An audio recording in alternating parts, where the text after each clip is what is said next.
পাচার হয়েছে কত লক্ষ কোটি টাকা শেখ হাসিনার আমলে। এটা যদি আপনি জানেন তাহলে আপনার মাথা ঘুরে যাবে। গতকাল থেকেই সোশ্যাল মিডিয়া জুড়ে এমন পোস্ট আমরা তো দেখতেই পাচ্ছি যে 11,92,000 কোটি টাকা, এই পরিমাণ টাকা পাচার হয়ে গিয়েছে। পুরো অর্থনৈতিক একেবারে ফোকলা বানিয়ে দিয়ে চলে গিয়েছে। হ্যাঁ, এটা সত্য কথা যে 11,92,000 কোটি টাকা পাচার হয়েছে, তবে এই অ্যামাউন্টটা অ্যাকচুয়ালি গত 15 বছরের নয়। মূলত এই হিসাবটা হচ্ছে গত 50 বছরের হিসাব।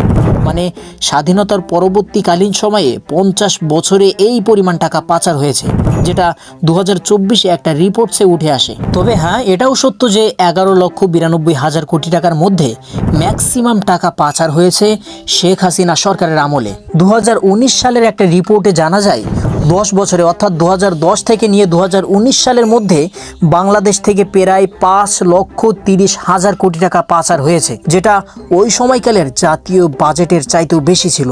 এবং সেই রিপোর্টে এটাও বলা হয় প্রতি বছর গড়ে পাচার হয়েছে 55,000 কোটি টাকা। এবং টাকা এইভাবে পাচার করার ক্ষেত্রে বিশ্বে তখন বাংলাদেশ ছিল মাত্র 30 নম্বর তালিকায়। অফকোর্স এটা একটা অনেক ভয়ানক একটা বিষয়। দেশের অর্থনৈতিক যে কি অবস্থা হবে সেটা নিয়ে সবাই শঙ্কিত, বাট এর থেকেও একটা ভয়ানক বিষয় আছে। কিন্তু তার আগে বলে নেই যে এই 11,92,000 কোটি টাকা একদম পগার পার, সেটা নিয়ে কি কি করা সম্ভব হতো বাংলাদেশে, এটা নিয়ে কিন্তু অনেকেই অনেক রকম হিসেব করে ফেলেছে। যেমন পরিচালক মাবরুর রশিদ বান্না, তিনি তার সোশ্যাল মিডিয়া পোস্টে একটা হিসেব লিখেছেন এরকম, যে বলা হচ্ছে শুধুমাত্র এই টাকা দিয়েই 697টি মেট্রো রেল, 397টি স্যাটেলাইট এবং 36টি পদ্মা সেতু বানানো সম্ভব ছিল। তার মানে বুঝুন কতটা ক্ষতি হয়েছে দেশের। কিন্তু এখন আসি এর থেকেও ভয়ঙ্কর একটা বিষয় নিয়ে। এ তো গেল মাত্র পাচারের হিস্টোরি, বাট এই সরকার আরেকটা 12টা বাজায় দিয়ে চলে গেছে। যেমন 15 বছরে আওয়ামী লীগ সরকার ঋণ করেছে প্রায় 15,50,000 কোটি টাকারও বেশি।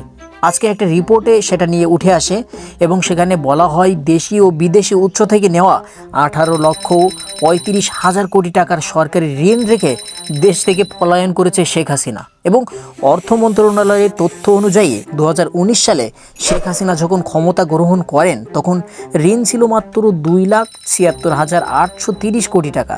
সেই হিসেবে এই 1.5 দশকের আমলে সরকারের ঋণের পরিমাণ 15,54,206 কোটি টাকা বেড়েছে, যা সরকারের মোট ঋণের প্রায় 85% বেশি। তাহলে বুঝুন কতটা 12টা বাজিয়ে দিয়েছে দেশের সে।